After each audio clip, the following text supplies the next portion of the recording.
Sure. All right. Hello, everyone. Welcome back. On behalf of the Russell Sage Foundation, the Alfred P. Sloan Foundation, and Princeton University, it's my pleasure to welcome you back to the Summer Institutes in Computational Social Science. Hello to everyone here in Princeton. Hello to everyone at the partner locations, and hello to everyone tuning in on the live stream. It's my great pleasure to welcome today our speaker, Chris Wiggins, and I should actually say welcome back, Chris Wiggins, because he received his PhD from Princeton in physics, and he studied the partial differential equations approach to biopolymers. Sure. Sure. And actually, before the talk, we had a nice walk around the physics building, and we got to see the room where Chris defended his dissertation. So Chris is a very interesting person, and in part because he wears many different hats, and I think this gives him a distinctive view into the field of data science. So he is a professor of applied math at Columbia University and a founding member of the executive committee for Columbia's Data Science Institute. He's also the chief data scientist of the New York Times, and he is a co-founder and co-organizer of Hack-NY, which organizes student hackathons in New York and also has a structured internship program which pairs students and startups. So in part because of all of that different exposure to all the different parts of the data science ecosystem, he has a very distinctive view. I know this year I've been on sabbatical at the Times, in part hanging out with Chris's group, which I found to be very enjoyable. He's also a wonderful host. And so what he's going to be talking about today is what should future statisticians, CEOs, senators, and I would add computational social scientists know about the history of data and ethics. So welcome, Chris. Thank you, Matt. Thank you very much for the invitation. Thank you. So this is going to be an unusual talk. It's really a talk about a class and sort of a preview or a selecta of certain things that we taught in the class and certain things that we learned. Also, this is the first time I'm giving this talk ever, so apologies if I have a lack of logical coherence. But it's a talk about things that we learned in this class that we taught, and the three icons I chose here were a dumpster fire, because the class was in part about problems, Buzz Lightyear, because we wanted to approach the problems with a sense of optimism, in the sense that we do have weapons at our disposal to address those problems, and Jupiter, because the class was about trying to bring together what is sometimes called critical and functional literacies in data science. That is, we actually opened up Python and engaged with the data sets that we were reading about. As advertised, I have a couple of hats, but the talk today is really about is really derived from the first of those hats. And in particular, this talk derives from a class that I developed over the last 3 years with Matt Jones, who's a professor in the history department. And if you'd like to know more about the class, it's all on the GitHub. So the talk aim is to investigate what we all think future statisticians, computational social scientists, and others should know about the history of and ethics of data. Both of those things are absent from what I, as an applied mathematician or data scientist, am supposed to be talking about. So first, we should probably talk about why you would want to talk about history, for trying to understand history, for understanding data, and also what is the role of ethics within what we think people should know for the next century or so about data. So to address that, I'm going to show you a couple of things that we taught in the class, and then close by saying what we actually learned here, we the faculty. What did we learn by trying to teach this class the last 3 years? As a way of preamble, though, I should say how this class actually came to be. So this class began in a happy event. For faculty members, a happy event is when the university asks if anybody would like to receive money. So there was this email we got one day in May of 2016 saying, hey, would anybody like to apply for money? And I forwarded it to Matt Jones in history and said, hey, interested in applying? And he said, you beat me to the forward. Yes, let's do it. I said, great. And we got the grant. So that's a happy story, because the grant was specifically to try to get new classes created by faculty from 2 different schools. I am in the engineering school. Matt is in the Faculty of Arts and Sciences. some preamble is that Matt and I had already met each other. The way we came to know each other was from a talk. So Matt gave this talk in spring of 2013 called A Tale of Two Algorithms Towards a History of Data Mining, which was a pretty good talk. I went to this talk, and as it'll be more clear in a few slides, Tale of Two Algorithms to me makes me think about Leo Breiman and sort of this heretical school of statisticians developing machine learning and data science. So I thought the whole talk was going to be about Leo Breiman and statisticians, but actually it was about the history of government mining of people's personal data. So after the talk, I said, well, Matt, that was pretty interesting, but you really should talk about Leo Breiman and other things like that. Who cares about the history of people mining, government mining of people's personal data? And of course, later that month, the Snowden revelations happened. And so Matt really skated towards where the puck was going to go. It was obviously a very timely topic. And thereafter, Matt and I got to collaborate in the summer of 2014, and I invoke this because a lot of the design of the class was inspired by lessons we learned trying to teach data science to journalism students. So in the summer of 2014, we were co-developers of this program, a post-bac program for journalists to introduce them to Python algorithms and data journalism. And it was also a very GitHub-heavy class, in the sense of reproducibility, in the sense of sort of showing all our work to students. So, the organizers of the class included me and Matt and Kathy O'Neill, who some of you may know, and somebody who works from digital humanities. So that was very useful to us as a background when we decided to try to create a new class in the history and ethics of data. So that's why we might want to, that's the origin story, rather. So why history? So Matt is coming from history. He's a real professional historian, whereas I am merely a fan of history. But my sense is that The Onion was right when The Onion said that it's useful to take a check at what happens in the past before making any big decisions. By which I mean that history is operationalizable. It is not a constraint on what we do. It gives you a new framework for thinking about decisions to be made. It also, I think, is useful for encouraging people not to panic. So when things seem to be in a dumpster fire, I think it's useful to look at previous dumpster fires and see about ways that people got out of it before. It's also, I think, very useful to look at all the different realities that could have been by looking back at history and realizing not that things had to be that way, but in fact there's a lot of things that are in our world and our worldview also that are sort of historical accidents or were greatly contested. And looking at things that were contested gives you a sense for how things might be in the future. I benefited from very historical technical training. For example, just a few hundred meters over in that direction, I had the pleasure of taking Jim Peebles' quantum mechanics class, I think in the fall of '93. And Peebles opened up his class with a very historical look at quantum mechanics and how it got that way. And he broke it into a series of transitions. The realization of black body radiation as a quantum phenomena was transformative in our understanding of the world. The realization of Schrödinger equation opened up a whole bunch of new capabilities. And he taught also, things that were contested. So, cold fusion was announced in '89. By '92, it was still useful to write a textbook about why that didn't make sense from a quantum mechanical perspective. And I think understanding even a technical field in terms of intellectual transitions, assigning names to the people who were participating in those transitions, and understanding how each of those transitions was contested, I think is liberating for helping us think about different possible futures we may create. Now, that's about transitions in the sciences. I was much older when I really understood something else about transitions in engineering. And that is the creation of a new capability, particularly a new capability which you make transportable. That is, you take some capability and you had some particular intent in your mind for why that you want to make that capability, but then you make it portable to other people in the form of some technology. It has an impact on how people are able to do what to whom.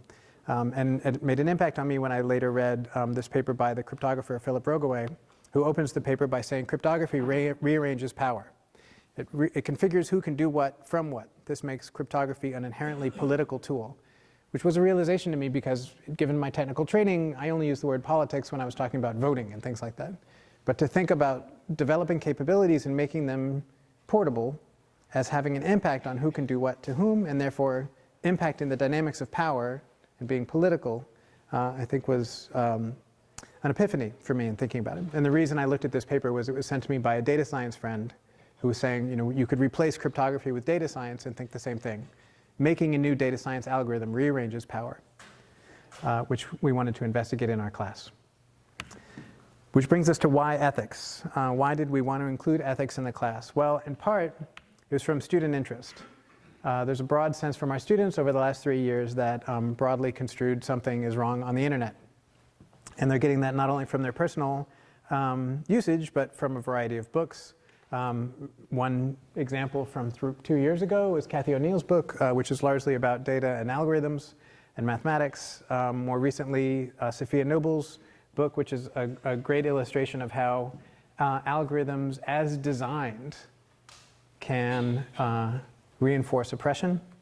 And then the same month, Virginia Eubank's book about how technology systems can reinforce inequality algorithmically.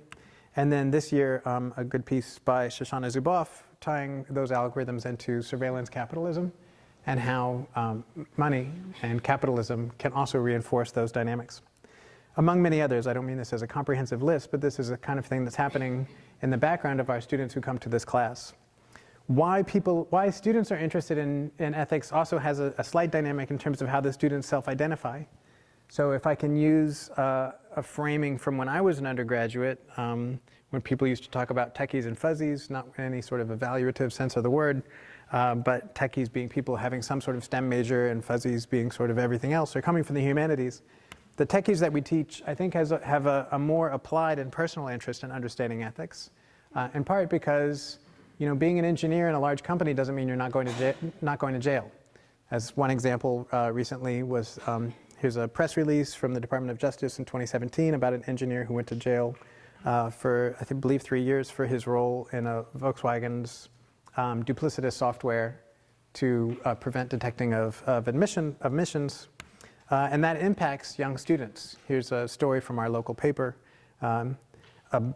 claiming that a bunch of students no longer want to work at Facebook. And the article goes on to talk about the luster of Facebook being somewhat dulled over the calendar year 2018. So that's the role. That was why we wanted to talk about history and also talk about ethics. Now, a part of the talk, I want to talk to you about what we actually taught. So as a sort of an infographic or an intellectual arc, we took a historical approach starting in the late 18th century. So we started with statistics when it still meant statecraft, when it still meant trying to make sense of the state, before it had anything to do with numbers and data, let alone mathematics. And then went through a set of transitions as people started trying to apply mathematical methods to societies and to individuals. And as mathematics and academia sort of embraced that field and it became relevant to mathematics, to modeling, a major transition with the birth of digital computation during World War II. And then the whole subject sort of gets taken up by industry thereafter.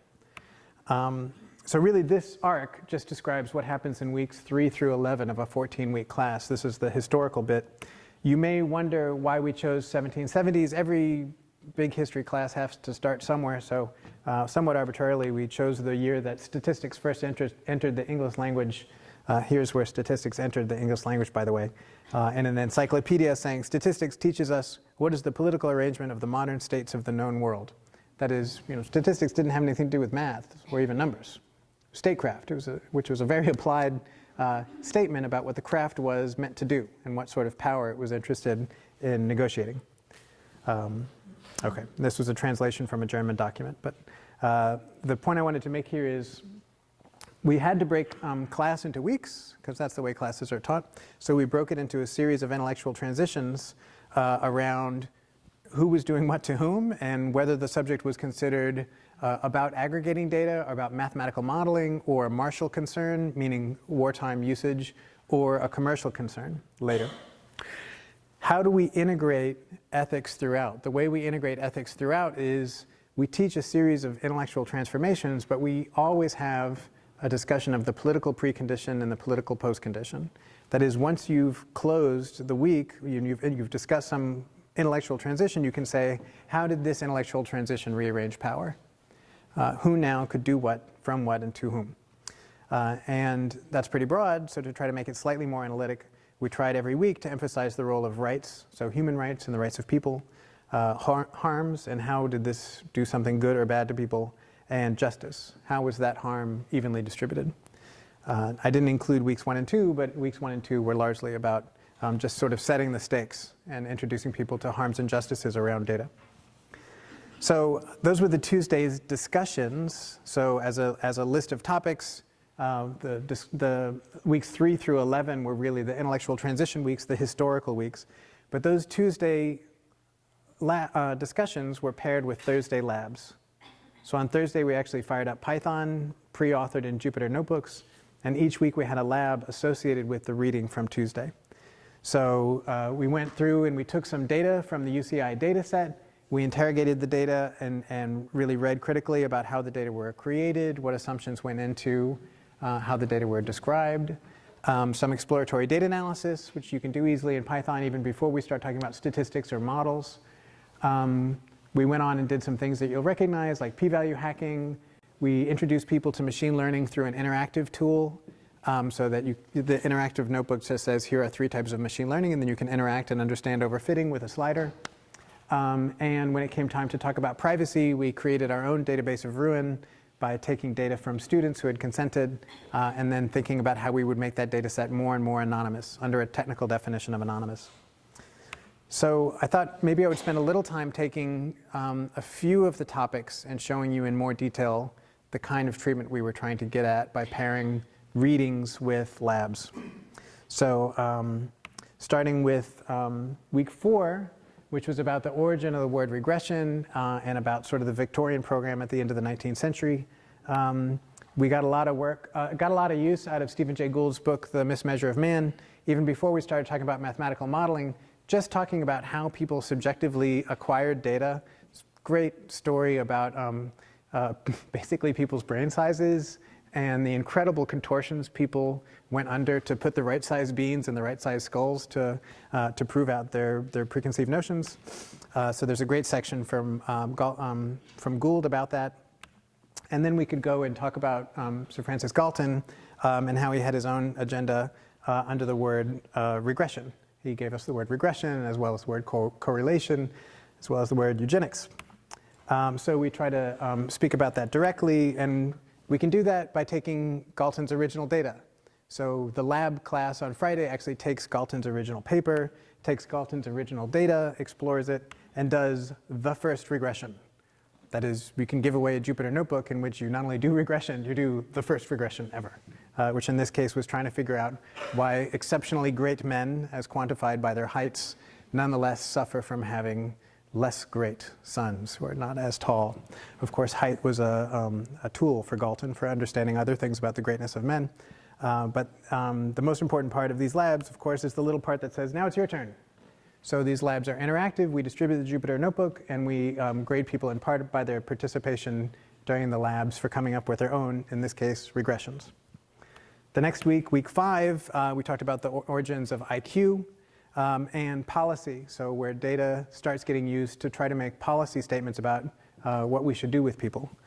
So the same book, but a different section of the book, now talking about IQ, and the original creation of a general intelligence factor, or G factor, which is really the origin of PCA in the modern sense. For example, here we're interested in something like taking a 0.6 of your classic score and 0.56 of your French score and adding them together into a composite score, which in the end, if you read the original paper, says which people should be in the trenches and which people should be officers. That is, there's always been a power dynamic to the way people use data. After that, we talk about Yule and the way Yule in 1898 had one of the very first applied in the social sciences uses of multivariate regression, in which case Yule was looking at the number of poor people in different regions of the United Kingdom as a function of how much assistance was given to people outside of their home and how many people were living in a poorhouse. And as David Friedman excellently says, the coefficient associating how many people get assistance with how many people are poor being positive, Yule concluded that giving people help causes poverty. We can then take those data. So on Thursday, we fire up the original paper. The paper, you'll note, has the title Causes of Changes in Pauperism in England.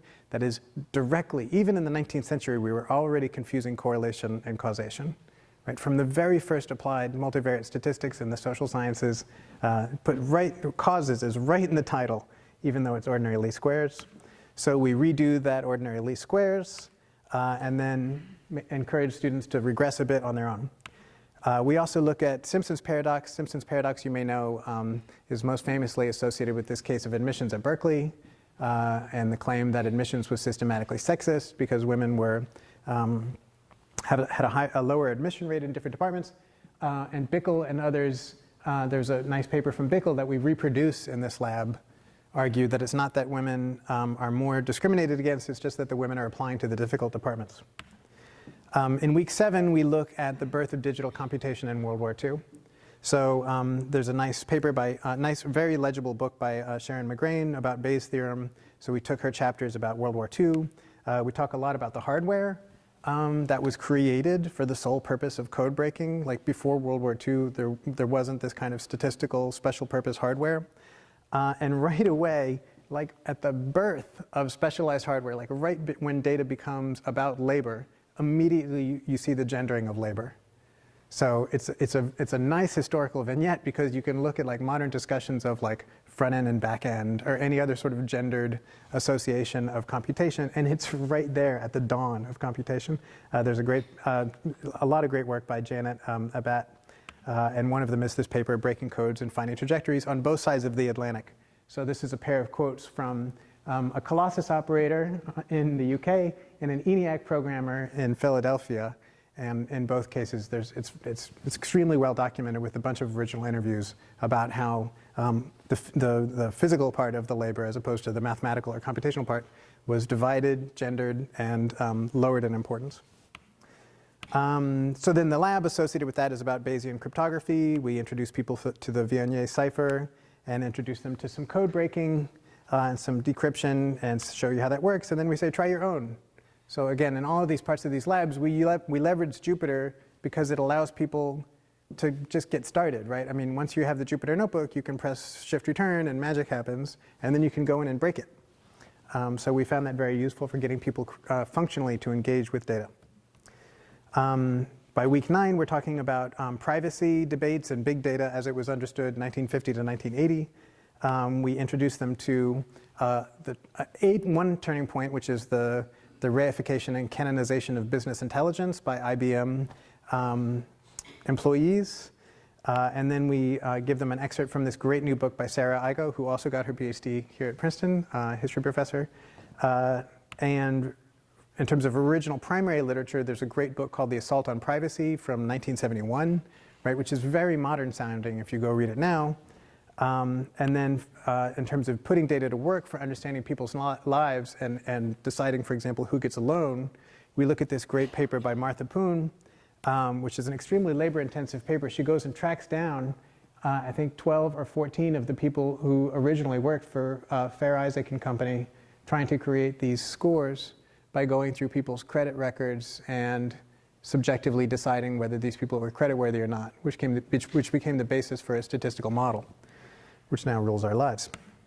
So one of the things that Igo's book is great for is for showing students that privacy as a debate is not new. It was a very well forged subject on both sides of the political spectrum, by the way, in the early 70s. It's just that it was privacy, it was about our private data, but being used by the state, as opposed to the way our private data is used by private companies. And it was also a time of great consumer protection and regulation.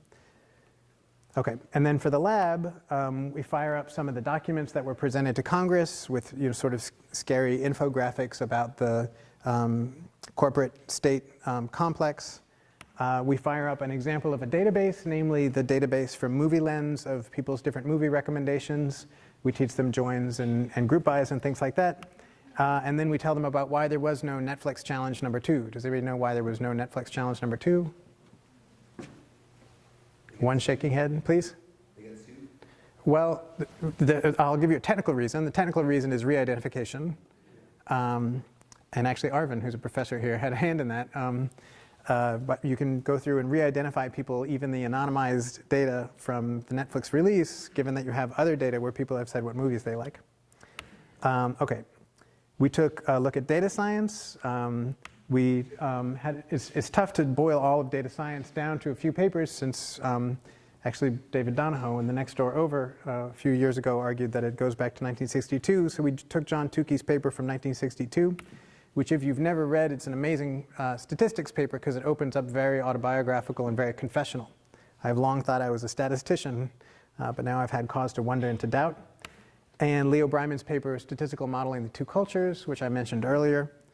And then Donahoe's own 50 Years of Data Science, which sort of explains how data science as a mindset has its origin in the way that Bell Labs in particular was dealing with abundant telecommunications data.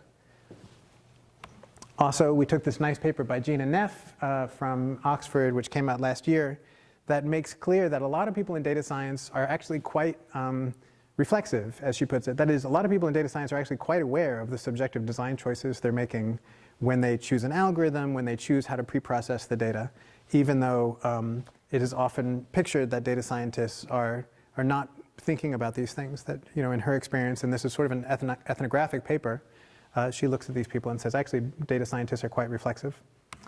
For the lab that week, we have this 3 kinds of machine learning interactive for supervised, unsupervised, and reinforcement. We allow students to tune the knob and try to overfit data under these 3 contexts, and then build on Leo Breiman's observation about the pluses and minuses of predictive power and interpretable power by looking at decision trees and random forests, and draw attention to Breiman's own assessment of his own method. Random forests are A+ predictors, but it's difficult to understand. Whereas, you know, decision trees, they rate an F, right? Breiman gave his own technique an F for interpretability. Okay, so at that point, by week 12, students have also gone through the death of AI and the rebirth of AI, and they're starting to understand the impact of algorithms on their daily lives.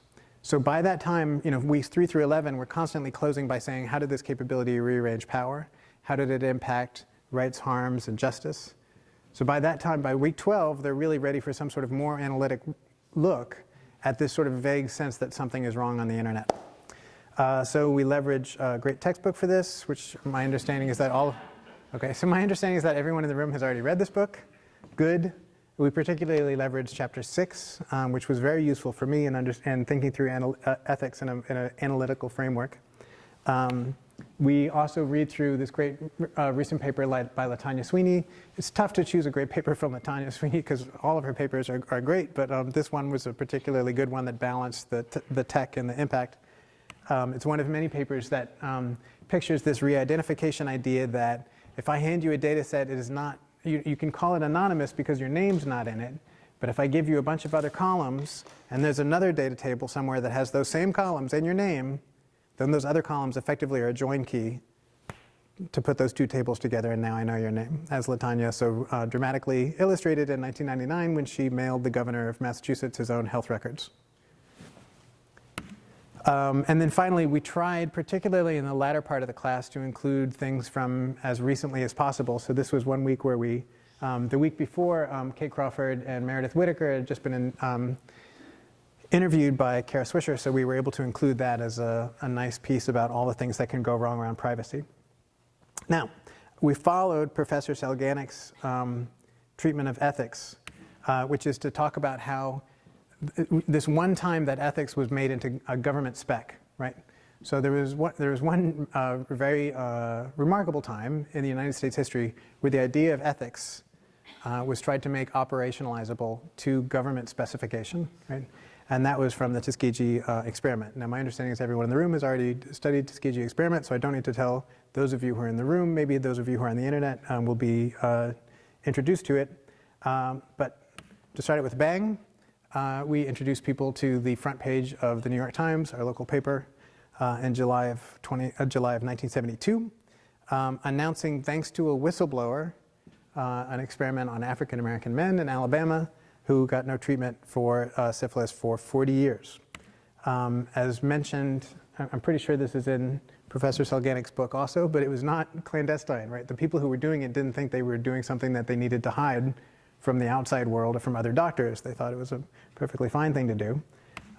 Could have been helped. Deeply, deeply racist, right? So again, it's on African American men. If you want to read this article about the racism in research, grab some tissues before you start reading it because the quotes are amazing. I could read you from some quotes from it, but I might start crying during the talk. Such a flashpoint for US government that the US government had to create some sort of design for enforcing ethics. And so some of the ways that we talked about it in class were, what do we abstract from the experience of the Belmont Report? What do we extract from the experience of years and years and years of a group of people, including philosophers, practicing researchers, and a lot of people who are not researchers, gathering to try to think about what we talk about when we talk about ethics? So the way we presented in class was, we said the goal was, first of all, to split how you define ethics from how you design for ethics, but to articulate ethics as a set of principles, not rules, but principles. To articulate that those principles will have tensions among them, that you don't necessarily need to set a checklist that's going to be logically coherent.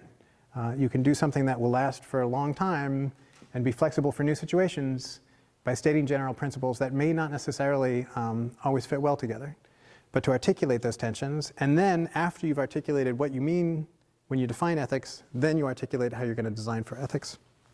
So what we talk about when we talk about ethics, again, Professor Selganik's discussion of this was useful for me for thinking of ethics as having a part of it that's about philosophy, which is a nice, happy place for me because I was raised in mathematics, and for me, when I think about philosophy, I think about logic, and logic makes me think about math, and math makes me think about proof, and proof is like a happy place for me, right? Because proofs are unassailable, and it's clean, and I don't need to worry about thinking really hard. Once I know the proof, it's done. Or maybe you were raised a computer scientician, and logic makes you think about computer science, which is nice because then it makes you think about clean things like an application programming interface and separation of concerns and good abstractions. And that sort of living in an abstract level is your happy place. However, there's another part about ethics, which is, again, how we design for ethics. So I can come up with 5 different ethical systems listed as a set of principles. What makes one better than the other? It's not necessarily about its logical coherence or about its excellence as an abstraction. It's really about whether or not your internal stakeholders buy into it and believe in the legitimacy of that ethical review. And more so, whether the external stakeholders buy into it and believe in the legitimacy of that ethical review. So philosophy can be useful because it can help you design ethics, but you're still not done. You still need to think about how you design for ethics. And the danger, of course, is that you build a system where what you're really interested in is the buy-in, not even from the internal stakeholders, but from the external stakeholders. So if you design an ethical system and it's really aimed at just making sure that the external stakeholders buy into it, then you run the risk of going into PR, or as Meredith Whittaker says, ethics theater, which is a sad place. So the goal for people thinking about how we construct a working systems of ethics is balancing defining ethics with designing for ethics. And the first of those definitely leverages philosophy. Philosophy can be useful in defining ethics. But the second, how you design for ethics, because it's about the art of consensus, is really a sociological act. So that's the way we taught about it in our class. Now, we can take Belmont as an example of this. So everyone in this room already knows the Belmont principles. Respect for personhood is the first. It's in the 70s, the main aspect of that was informed consent.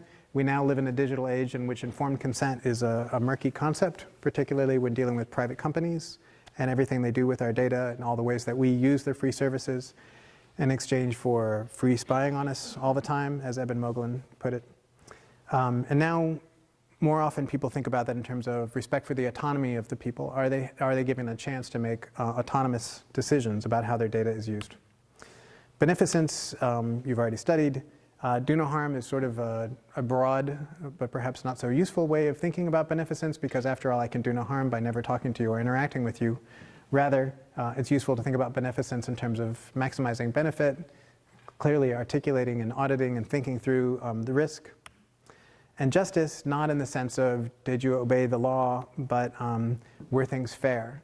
One abstraction, again, not to say that abstraction is the right way to go for everything, but one abstraction that's useful is the veil of ignorance, which is the idea, are you setting up a system such that you would be happy to be any of the participants, any of the stakeholders? So when you set up, say, Uber as a system for a bunch of people, would you be equally happy to be the driver, the passenger, the company, right? If so, then you've satisfied this veil of ignorance. Ignorance meaning ignorance as to which part you're going to play in the eventual systems. So when things work well, this framing of ethics gives you something analytical, possibly hierarchical. Belmont certainly does that. It says here are the 3 principles. Here are standards that derive from those principles. Here are rules that might follow from those standards. And durable in the sense that, like Belmont's been around since the late 70s, and people are still using it as the basis for their interaction design. There's probably others we could come up with, but that is one example where I think people have shown that starting with general principles gives you a durable framework. What is that framework useful for? Well, it's useful for an ethical audit of decisions, both before you've made them and after you've made them. Although for the people who are the internal stakeholders, you really mostly need that before you've made the decision, from which the rules should derive. So this is my thinking about it, but there's a very similar way of thinking about it that's in the literature. This was a recent paper called Ethics as an Escape from Regulation, from ethics washing to ethics shopping. So the author here was particularly interested in how companies create ethical frameworks. By talking about it as an escape from regulation, he's clearly saying we need to make sure that ethical standards that a company creates are not somehow a substitute for the kind of consumer protections that regulations were meant to enforce.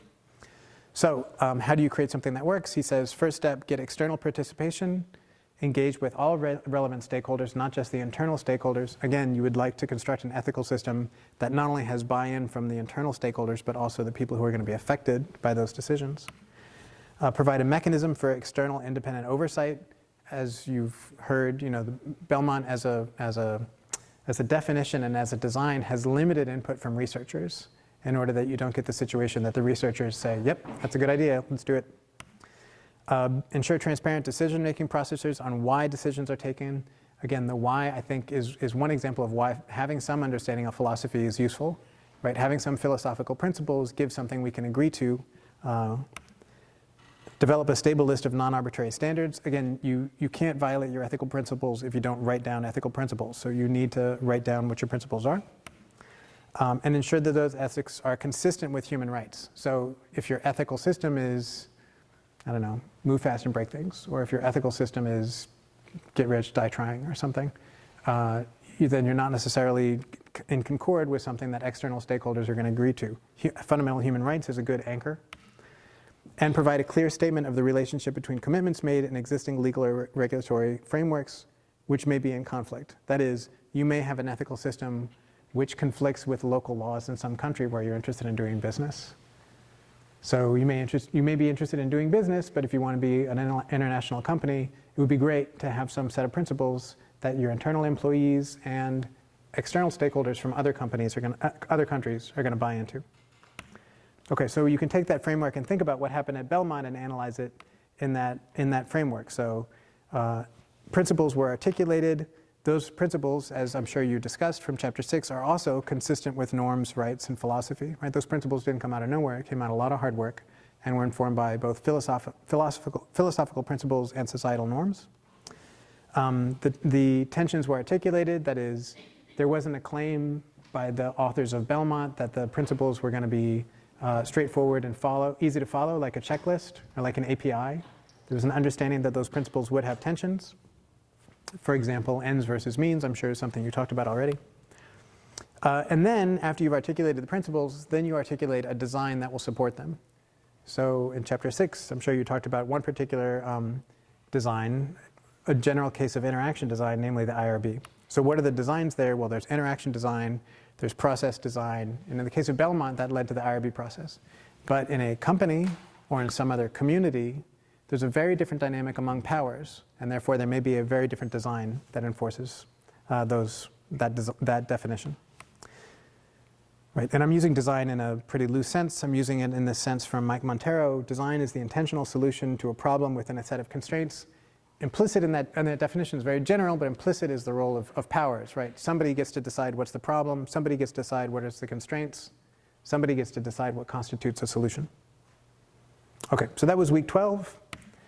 In terms of a lab, like I said earlier, we made our own database of ruin. We took PII from students, and then we made it more anonymous under K-anonymity as a technical definition. And then for week 13, to try to articulate some of the problems, we looked at this ancient video from 1973, which, as far as I know, introduced the phrase, "You are the product." It was a video about television advertising.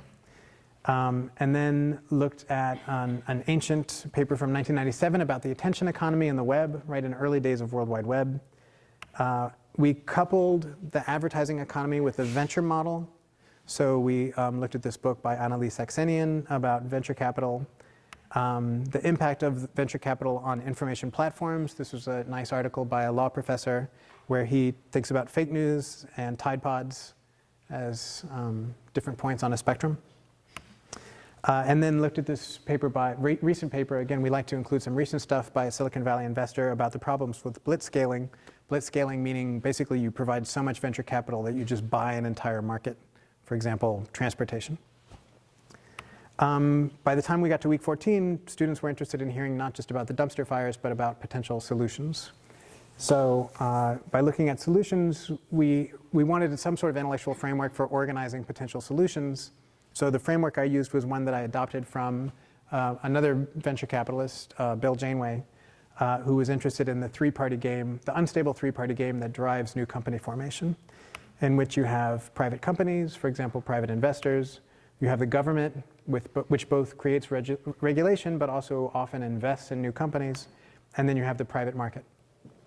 So in the case of Janeway, he was thinking about sources of money, but I think we can take the same cartoon and think about sources of power. So the dumpster fires that most of the students were interested in and that we read about in the first week or two of the class were largely about the impact of private companies on individuals and about the way individuals look to the government to constrain the behavior of those private companies. Why would the government or the state be interested in that? Well, because the state derives its power from the consent of the governed, and people can drive them out of office if senators don't try to enforce regulations that protect people.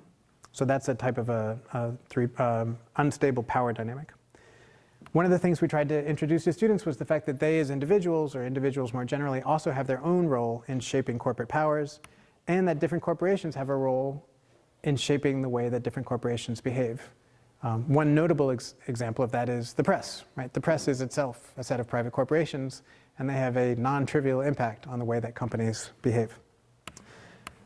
You could flesh out other legs as well. The IRB, for example, is really a statement about the way the state constrains private corporations, for example, universities. The universities then pass on those laws to individuals, namely the employees. Why does the state do that? Well, because elected officials want to remain elected, and they're interested in showing that taxpayer money is being used ethically, as opposed to, for example, Tuskegee. So in terms of corporate solutions, we looked at this nice recent paper, Privacy as a Competitive Advantage, tracing many companies actually using almost exactly the same phrase for that. And in terms of state enforcing power on companies, we read this recent paper by René DeResta, which sort of goes through a set of different regulations that are either recent or contested in their interpretation. Also this article from our local paper about Lena Khan, who's encouraging people to revisit what are the principles behind antitrust regulation.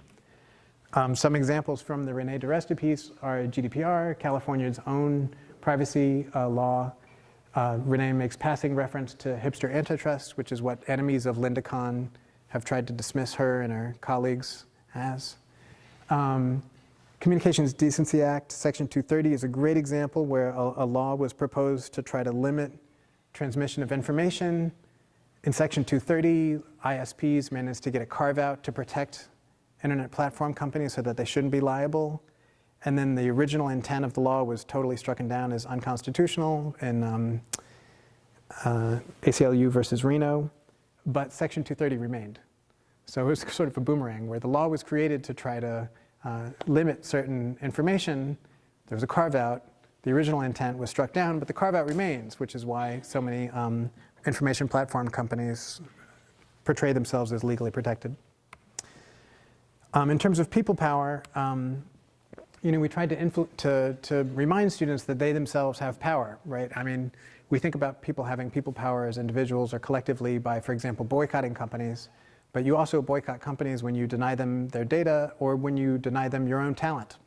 So we talked about, again, trying to appeal to recent literature. We read this paper from January called The Tech Revolt, which was useful, among other reasons, because it has this, this long list of examples of technologists and collective action, and how technologists at Google and other tech companies have worked together to constrain policies at that company. The final thing we read was this report from the AI Now Institute in 2018, which was particularly useful because it talks about the limits of tech solutions. So there's a sense among technologists that we like our happy place where there's proofs and math. And part of what I thought was useful about this was to say there's a limit to the extent to which fairness could be made an API, for example. You know, that these are systemic problems. What did we, the faculty, learn? Well, we learned that it's possible to integrate history and ethics throughout. I mean, you can take a technological subject and you can teach it chronologically. Once you've broken it into transformations, it's easy to draw parallels to today. I hope that was clear. If not, I invite you to go check out the syllabus and you will see very modern sounding things in the debates of the 70s and the way people were subjectively collecting and modeling data in the 19th century. And we learned that all of these capabilities rearrange power. So a corollary of that is that the story of data is really a story of truth and power, and how that truth and power is contested. You know, from the 19th century onward, as soon as people started collecting data, they did it with their own interests. And they did it to establish what's true and to use those capabilities as new powers. Usually when people develop new powers, they're using it to defend their own power rather than to empower the defenseless. So looking over the arc of the class, you know, we looked at all of these intellectual transitions and asked who was in power, who sponsored that? Was it coming from academia, from the Victorian program of the 19th century? Was it military? Was it corporate interests? And then finally, to give students some sense for the future, we said if you want to understand the future, you should look at where are the present contests among those powers, which is why things like, you know, reinterpretation of Section 230 of the Communications Decency Act, right? That's an example of a contest that's happening right now. And as those contests are settled, just like cold fusion was settled, they have a big bifurcation on the future of, well, the future of data. So I'll close with these two infographics, which I think summarize two of the things we learned from the class. One, that the story of data is really a story of truth and power. And so it's useful to have some sort of analytical framework for understanding power. And that the ethics of data are not simple, right? They're not as simple as high philosophy. They're not even as simple as just saying, let's take the IRB and just apply it to other contexts, right? The design of IRB was relevant to a particular set of powers. And when you move to a different environment, for example, an individual corporation, there may be a different dynamics of power and therefore a different design to enforce those principles. And with that, I will close and take time for questions. Thank you very much.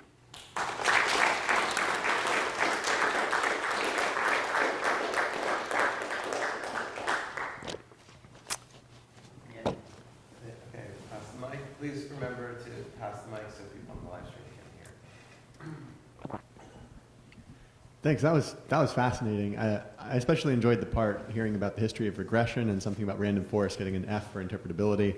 I'm wondering if you can stretch out some of the implications of that for how data science is applied today. Like, for example, we talked about the fragile families challenge and how even these machine learning models that data scientists just love to throw at everything have somewhat better performance, but end up being kind of like qualitatively the same as a basic regression model.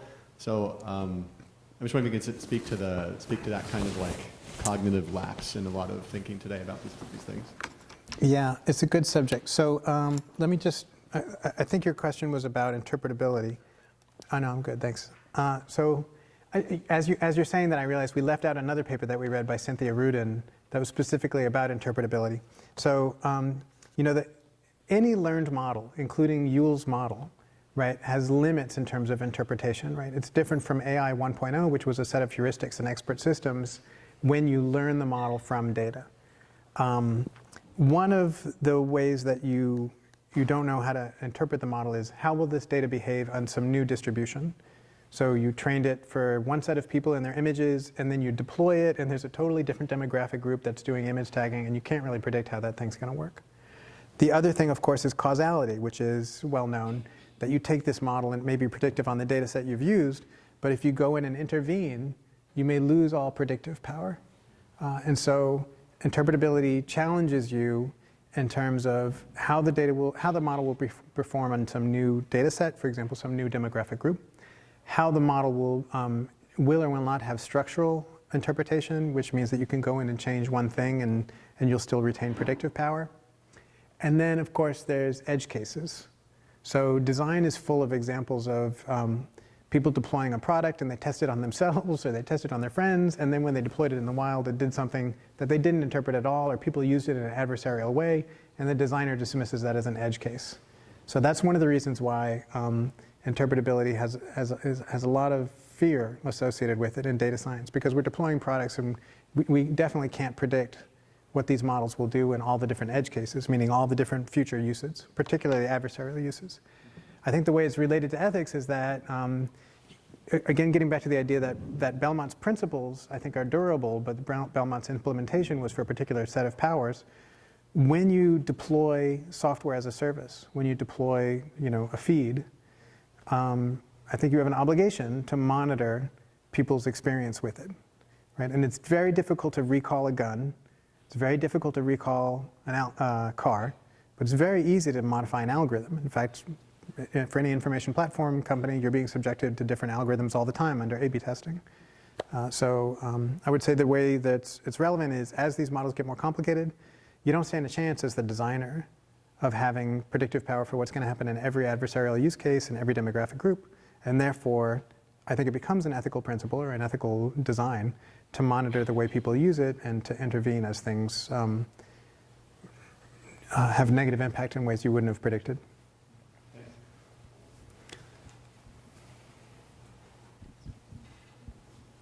Thank you. So I really appreciate the kind of a democratic framework you described for establishing the ethics involved in algorithms and data science. But two questions I have are, first, how to think about the public's level of expertise or familiarity with algorithms, and especially as there's a broader and broader gap between what it's like to interact with them as a user and what goes into them on the other end. And kind of the second part of that is what those of us who do research with these tools, how we can communicate with the public in a way that facilitates that kind of democratic discourse. I don't know that I understand the question. So, I'm sorry, can you refine the question? So a piece of technology like a computer in the 60s, Yeah. a person using the computer, it's not a very easy experience. Yes. But people who talk to Alexa or talk to Siri, it's very easy to interact and contribute data Yes. to these platforms. And it's probably harder to understand the implications of those interactions or how that data is used and managed. Yeah. And so, as much as I'm on board for, trying to encourage democratic discussion and a real social understanding of the implication of these platforms, I'm wondering, what's the best way to do that in light of those challenges? And the second part, which is just a related question, is how can we as researchers contribute to that? I would say teach classes like this.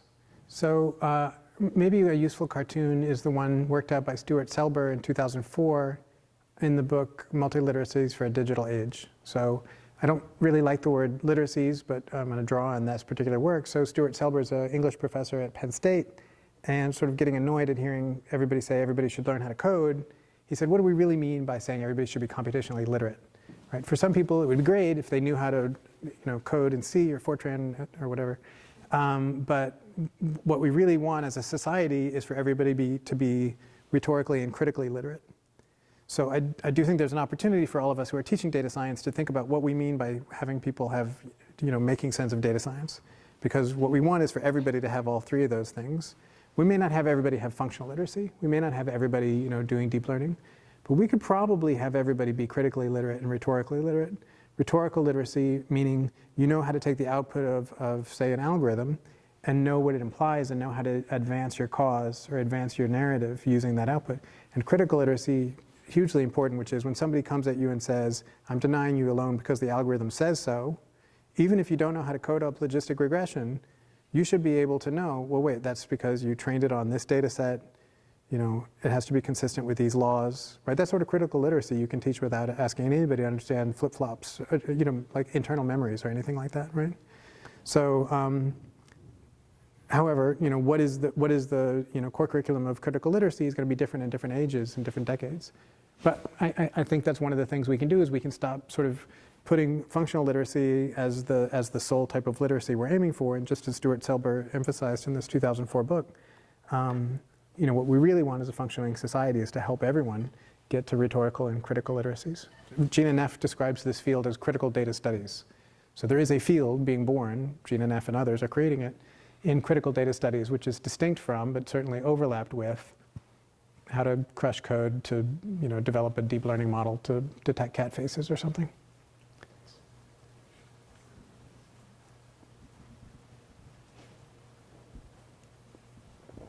Really fantastic talk and just like wonderful overall, lots of fascinating ideas. I have a lot of questions, but I'm going to try to limit myself to only a couple here. So the first is just, I think that we learn so much from our colleagues, from our students especially, and as you've taught this course, I'm sort of curious if there are sort of ethically ambiguous situations or case studies that have come straight from your students that you hadn't thought of already. So something that was, you know, a new technology that was that fit into your syllabus in a new way. Yeah, I'll stop there. I mean, I would say so. We used Slack heavily. So students were required to post a brief discussion on Sunday night by 11:59 New York City time in the discussion channel, and then separately was a links channel. So I would say I learned a lot from the students just because they all posted a lot of stuff in the links channel. So some of it was coming from students, but it was coming from students being a good eye for interesting problems that were being discussed somewhere on the internet. Particularly around gendered use of technology, there was a lot of posts that week for gendered uses of technologies that I wasn't clued into. In terms of ethical problems, I think I was struck by how technology students wanted to push back on, you know, whether, you know, information platforms are bad, you know, and sort of, you know, there was some straw man argumentation like, you can't just say all social media is bad, which nobody had said up until that point. But I don't know that I got a good example of a ethical conundrum that I hadn't thought of. I think most of all, they were really good eyes for scouring the web and surfacing for the class discussion things that otherwise I alone would have missed. Okay. And just a second question is about, I was really curious about the term ethical theater. Yeah. So Facebook developing a sort of ethical review process for research and whatnot. And I was wondering if you could tell us more about some of the trends that are happening in ethical theater, like what you see corporations doing in order to pretend to be ethical. Yeah, so let me not tell you mine. Let me tell you Meredith's. Okay. So Meredith Whitaker is a Google employee. She's the person who I'm quoting with the phrase ethical theater. So I think one of the things that Meredith was particularly drawn to was Google's very short-lived AI principles board. They had like an AI board that lasted, I think, a week or two in April in the face of a lot of protests. Some of the articles we read took Tim Cook to task for saying that Apple is an ethical company because of its privacy stakes around hardware, in contrast to the way it engages in other countries where the laws of that country may be dissonant with human rights conceptions. I think in general, divorcing design from define happens all the time. I've been in conversations with people where they say things like, well, ACM has a list of principles, therefore problem solved.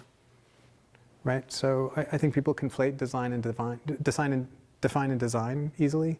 So that's one of the things that I think can be an example is if you have somebody who's just, just doing design or just doing define, then they're sort of not putting it together. IRB is a good example because IRB has with it a set of teeth coming from the state and state's funding. So just saying we're going to make an ORB and it's going to be just like the IRB, but not recognizing that the lifeblood of IRB is cash money is coming from the US government, sort of robs it of its teeth. Please. So, great talk. Thank you. Love this so much. I think Great. all, social scientists, especially social scientists who use quantitative methods, need to have some course like this. Great. Where we understand where our methods are coming from. Great. And so, for me, it's really interesting to see someone who seems to be passionate about understanding how these tools and these data can be used as tools of oppression, and then thinking about some of the suspect things that are printed out on the New York Times. I'm thinking particularly about the Upshot, which is all about using data, and within the last month they published a story about immigrants committing less crime than native-born Americans. And this data source that they use is the FBI crime reporting statistics, which is inherently biased, right? And we as social scientists who understand how, crime statistics are collected and things of that nature, understand that they are biased. And we also know that this nation has a history of using crime statistics to help incorporate immigrants into our society by saying that they were redeemable, while African Americans were not. And in some ways, by using this data source to prove that immigrants are committing less crime than native-born Americans, it is legitimizing the bad data. Right. And so that way, people are able to then say, well, maybe blacks do commit more crime, or these statistics are, representative of what's happening in our society. And so I'm wondering, how do you, wearing your very different hats, integrate these things? So let's talk about press in general, and then we can talk about my hats. So press in general, they're human beings. If you write something that shows them up, they care about it, right? So if you show up a journalist, more than once and show them as being bad, they'll notice it. They might even hire you, right? So I encourage you to articulate it, right? Put it on Medium, put it in a paper, put it somewhere. I put it in the comment box, but that is a great start. Okay. These people don't exist on some ethereal plane. They're in the real. They're on the subway. You let them know. And they don't like being shown up. They'll pay attention if somebody critically shows them up, or publish it in their opponent's paper, right? Because they have peers, then they have peer review, just like higher ed, right? Now, as to my hats, one of my hats is at the New York Times, and I don't include in this talk, but I will tell you a slide that I usually include in my talks about that, which is the church-state divide. So in terms of the church-state divide, church is the people who possess and defend the craft of journalism and have deadlines. And I'm on state. So I'm not on the Upshot. I know those people, support them, happy to talk to them anytime they want to talk. But I can't claim, none of my hats involve direct agency in that article or any other article. So then what do you do as the chief data scientist at the New York Times? Well, that's a different talk. So I have a different talk, which is about my work at the New York Times. But that is on the business side, right? So as Professor Salganik can tell you, my group doesn't have deadlines. My group is doing things like building recommendation engines, trying to allocate how many copies of the newspaper should go to stores that sell single copies, understanding who reads what where. So I do not possess the craft of journalism, right? I'm state. So I can't claim any personal agency for that article or any other. But I do encourage you to take everything you just said, which is totally true, and even before you said the word legitimize, that's the verb I was thinking of.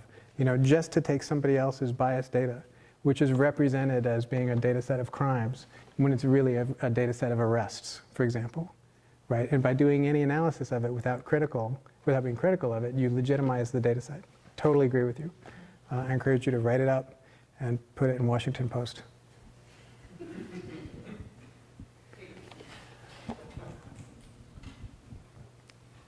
This is fascinating. I think one of the core themes in your talk is about relationship between power and data. And I kind of thinking about in a way I think about what data is more becoming available and what is not becoming available. So if you think about like data about average people, you're getting more data from social media or the government statistics and so on. But if you think about like powerful people in this country or outside, it's kind of hard to get, right? If you talk about lobbying or the way they talk about issues, like, or just to how they learn about data.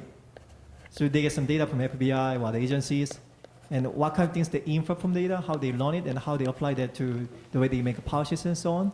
So it seems that inequality we've seen in the past also degenerated in the way you collect data and the way we can use it. So I wonder whether you have any comments and thoughts about like how we can change the situation as a sort of scientist.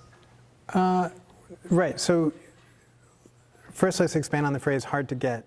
So the person who collected and possesses the data has interests that may make some data sets easier to get or harder to get.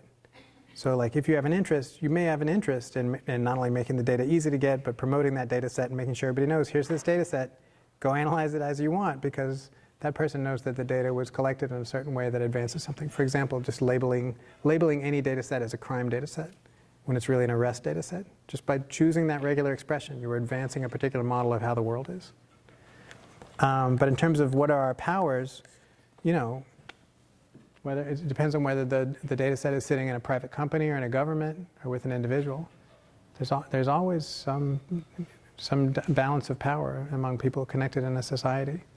But I don't have a general answer for how to liberate a data set, because it'll be different to every state or corporate or people power that's defending access to the data set. But I mean, again, that gets back to critical literacy. I encourage you to remain critical and to think through power dynamics when somebody creates or distributes a data set. How is that data set advancing a particular model of what's true? Okay, hi. I think many of your discussions are under a democratic setting. So do you know, I'm interested in, do you know of some useful, probably historical discussions on how an authoritarian regime play with the ethics of data and how a democratic society interacts with such an authoritarian regime? Maybe stories from the Russian, just any. Yeah, you're absolutely right that my presentation is very U.S. centric. It's the system that I know best, and also the companies that are focus of most concerns are U.S. based companies. I think there's some great examples of data being put to adversarial use. In Chapter 6 of Bit by Bit, there's a good example of census data in Germany being put to use in ways that the people who collected the census data were not anticipating. That later government would be interested in particular demographic columns or attributes that were not considered sensitive columns at the time that they were collected.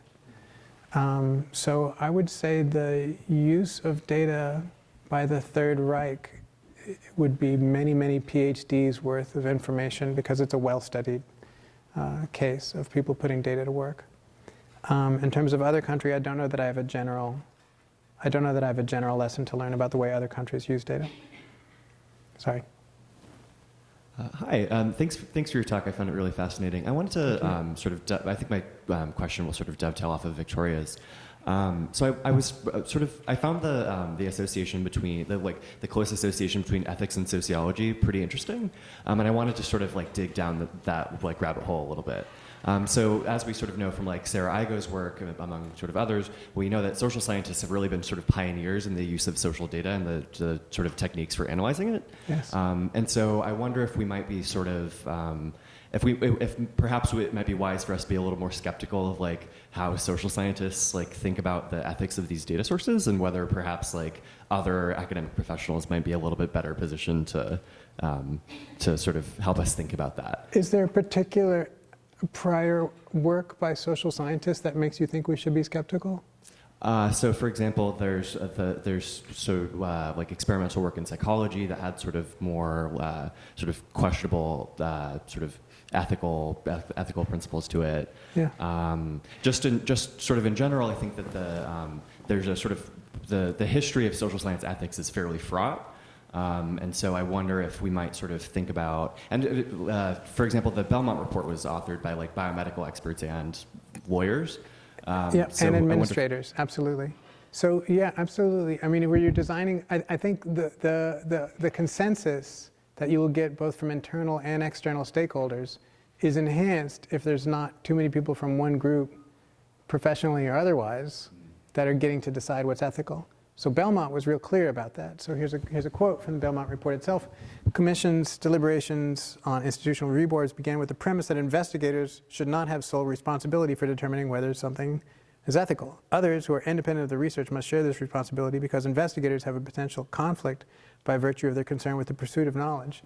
That's a very lofty way of thinking about it. I mean, these researchers are human beings, whether they know it or not. Right? So their conflict is not just about the pursuit of interest. I mean, these people have careers, right? One of the things when we read about Quetelet in 1835 and coming up with social physics is, how he wanted his own observatory in Belgium. I mean, like these people had careers they wanted to advance as human beings, and that shaped their findings as well. So absolutely, I think you need to have I think you as an external stakeholder should have skepticism about any design for ethics that has only one group inside, whether it's intellectual or otherwise. Consider the fact that California Bar Review doesn't just have lawyers on it, right? Or any bar association isn't just lawyers, right? It's supposed to have external people who are impacted, or any other licensing function for some professional licensing, any licensed profession, right? Which a profession becomes licensed when everyone agrees that that profession can do a lot of damage. And those review boards are not supposed to be made of people who are drawn from that profession alone. It should have external stakeholders.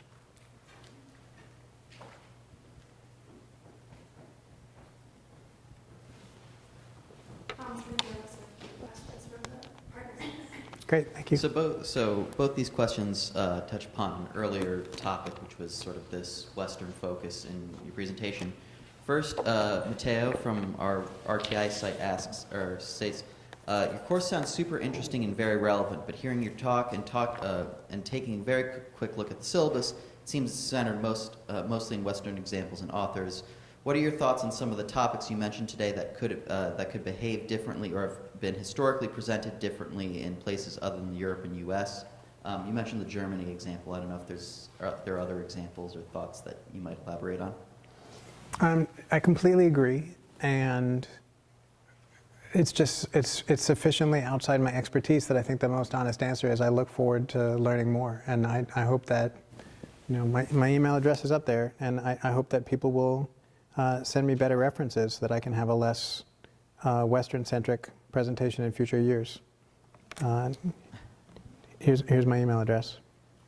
And in terms of alternative systems of ethics, it's absolutely right that the core curriculum I'm drawing on is a curriculum that's extremely Western-centric, and that's just a statement about that's the only expertise I have at this point. But I'm always happy to learn. So this question from Kartik in Boston is a bit more future-oriented. Given local and the international power dynamics, and given high concentration of technological development in the West, how can we avoid the risk of our discourse on ethics becoming Western ethics? In other words, how can our discourse on ethics vis-a-vis technology become more inclusive? Right. Well, I mean, most places are not shackled by the edge that's pointing from corporations to state in the U.S. I mean, if we're talking about the potential damage done by information platform companies that are U.S.-centered, and those information platform companies have abundant financial and legal relationships with the U.S. state, it colors what regulations are possible. Other territories, even Europe, right, have shown leadership. So I would say other nations are actually unencumbered by many of the constraints that make it so difficult for the U.S. to return to the era of consumer protections that Sarah Igo writes about from the 70s. GDPR is a great example, and other countries are free to enact laws that because of internationalization, these companies have to abide by and can stand as a leadership examples to other companies. We didn't talk about, I brought up World War II earlier, but we didn't talk about the fact that in Germany, denying the Holocaust is illegal, right? So Twitter and other companies have clearly found ways to censor, or at least not amplify, content that violates that German law. Those companies are active in Germany, right? So internationalization is fantastic for illustrating what's both legally conceivable and what's technologically doable. Those external design constraints actually drive innovation in ways that protect consumers.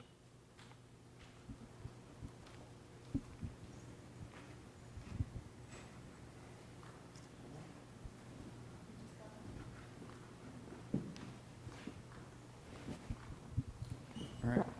Oh, we have another one. Okay. Harry from Boston asks, can you comment on cross-national flows of information and efforts to regularize standards, rules, and laws? Are we still in the state of nature at the international level, or is there some order to governing the interest of the internet and large information flows? Do states have the capacity to regulate this space? I mean, a sovereign government can decide anytime they want what corporations are and are not allowed to be active in that sovereign space. The standardization largely comes about from corporate interests, right? So like when Epic, as an electronic health records company, decides they're going to go into Denmark and say, you're going to do it our way now, it's a type of standardization that's driven by corporate interests rather than state interests. Now, the government of Denmark could decide that Epic is banned. I encourage all of you to Google what happened in Denmark when Epic decided that they were going to take over all the electronic health records of Denmark. Yeah, I mean, government, as one of the functions of government is consumer protection and protecting people. And one of the ways that it does that is by regulating corporate interests. But the corporations have much more interest than the governments in standardization because corporations are interested in internationalization. So I would say that's a tension, but if people, governments govern with the consent of the governed, so if people demand more consumer protection in those countries, it's an opportunity for the companies that wish to remain active in those jurisdictions to innovate in ways that are gonna protect consumers. Okay, with that, let's give a round of applause for Chris. Thank you, Matt.